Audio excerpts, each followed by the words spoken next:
How to report any comment on TikTok. Hello guys, in today's video I'm going to show you how to report a comment on TikTok fast and easy method.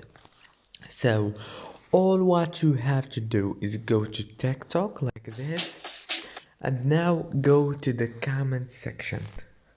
After you go to the comment section, you have to go and choose any comment or the comment that you want to report. If there is something to report for example, I'm not gonna report any comment here, I'm just gonna show you. For example, click on it like this, keep clicking, and then choose the report option and then choose why you are reporting this comment. You have many options, choose the one that you want. That's it for today's video. Don't forget to like and subscribe.